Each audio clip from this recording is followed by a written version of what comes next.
Olá! Hoje o nosso papo é sobre um assunto que, olha, é fundamental para o futuro econômico do Brasil, mas que quase ninguém para pensar. A gente vai falar sobre a formação de quem forma, os nossos profissionais técnicos. Pode parecer um detalhe, né? Mas vamos entender por que essa peça que fica ali meio escondida é, na verdade, a base de tudo. Então, para a gente começar a pensar nisso, qual é a conexão real, assim, no dia a dia, entre o sistema de educação de um país e a força da sua economia? A gente até imagina a resposta, não é? Mas tem um elo aí no meio, um elo super importante que muita gente acaba deixando de lado. E essa conexão, esse elo, é como uma ponte. O nome dessa ponte? Educação Profissional e Tecnológica, a famosa EPT. É ela que faz o link direto entre o que se aprende na sala de aula e o que o mercado de trabalho precisa de verdade, sabe? É uma peça simplesmente vital para qualquer país crescer. E olha, não é uma coisinha qualquer, um plano B. A EPT é vista como um eixo central mesmo, um pilar essencial para qualquer projeto de desenvolvimento que queira ser levado a sério. Para um país ser mais competitivo, mais produtivo, é por aí que o caminho começa. É a base, né? Certo. Então vamos lá. Qual é a grande promessa da educação profissional? O que ela deveria fazer no cenário ideal? Bom, o papel dela é bem amplo. Primeiro, claro, fazer essa ponte entre a educação e as demandas da indústria. Segundo, diminuir aquele famoso apagão de mão de obra, sabe? A falta de gente qualificada. Além disso, a EPT ajuda a espalhar a inovação. E, um ponto super importante, ela cria oportunidades em tudo que é canto do Brasil, ajudando a diminuir as desigualdades entre as regiões. Mas é aqui que a gente chega no ponto nevrálgico da questão, o grande problema. Historicamente, as políticas aqui no Brasil focaram muito em uma coisa: aumentar o número de vagas, dar acesso. O que é importante, claro. Só que esqueceram de um detalhe que faz toda a diferença: a qualidade do ensino. E aí não adianta, né? Sem qualidade, só aumentar o número de vagas não resolve. E essa falta de foco na qualidade leva a gente direto para a base de tudo isso, para o pilar que sustenta esse sistema. E, como a gente vai ver agora, esse pilar está com uma rachadura bem séria. A gente está falando da formação dos professores. Olha só que interessante essa contradição. Pensa no perfil do professor da IEPT. De um lado, essa pessoa geralmente vem direto do mercado, ou seja, tem uma experiência prática fantástica, sabe como a coisa funciona no mundo real. Conhecimento técnico? De sobra. Mas aí, a gente olha para o outro lado da balança. E o que falta? Falta habilidade pedagógica, falta didática.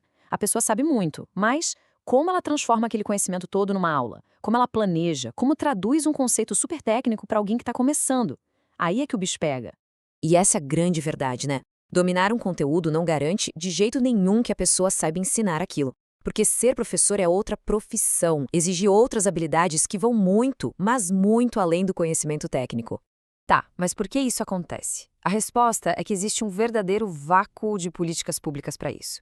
Não tem um modelo nacional, uma diretriz clara, sabe? O que existe são iniciativas isoladas, aqui e ali, que começam e não terminam. E a formação continuada, que deveria ser algo constante na carreira do professor, acaba virando uma coisa opcional, que depende da boa vontade e do esforço de cada um. Então, a pergunta que não quer calar é: o que acontece quando esse pilar fundamental está fraco desse jeito? Se a base está rachada, o que acontece com o prédio inteiro? Pois é, as consequências não são pontuais, não. É uma reação em cadeia mesmo. Um verdadeiro efeito dominó que vai derrubando uma peça atrás da outra e afeta o sistema todinho. Vamos ver como essa cascata funciona. É exatamente essa sequência, olha só. Tudo começa com um professor mal preparado. Isso, claro, leva a aulas de baixa qualidade, pouco interessantes. O que acontece com os alunos? Ficam desmotivados, desistem do curso. O resultado, lá na ponta? Profissionais que chegam no mercado de trabalho menos preparados do que deveriam. E no final de tudo, quem sai arranhada é a reputação da própria educação profissional. Vira um ciclo vicioso. Isso acaba criando um paradoxo, uma situação totalmente sem lógica. O sistema exige que o professor seja inovador, que tenha um desempenho excelente, que forme o melhor profissional, mas não dá o suporte para isso. Não oferece a formação necessária, é como cobrar uma performance de atleta de ponta de alguém que nunca teve treinamento. A conta simplesmente não fecha. Ok, a gente já entendeu o tamanho do problema, mas não é só para apontar o dedo, né? A ideia é ver o que pode ser feito. A boa notícia é que existem caminhos para reconstruir essa base, para consertar essa rachadura no pilar. A grande sacada é profissionalizar de vez a carreira de professor da EPT. E como se faz isso? Bom, primeiro, criando políticas nacionais claras para a formação inicial. Segundo, fazendo com que a formação continuada seja parte da carreira, não um extra. E com incentivos, claro. Fortalecer a parceria com a indústria também é a chave. E, talvez o mais importante, mudar a cultura. Entender que ser professor na EPT é uma carreira específica, especializada, e não um bico ou um complemento de renda. E essa frase resume tudo de um jeito muito forte. Os professores da EPT merecem mais. Eles precisam de uma preparação de verdade, de apoio contínuo, de políticas que façam jus à responsabilidade que eles têm. Porque, no fundo, não se trata de um favor ou um benefício. É um mínimo, a condição básica para que o sistema todo funcione como deveria. Para a gente fechar, fica esta reflexão. Será que faz sentido um país querer inovação, querer ser mais produtivo, mais competitivo e, ao mesmo tempo, deixar de lado justamente a formação de quem prepara as pessoas para essa economia? A resposta parece meio óbvia, né? E o preço de continuar ignorando essa questão? Bom, esse preço pode ser alto demais.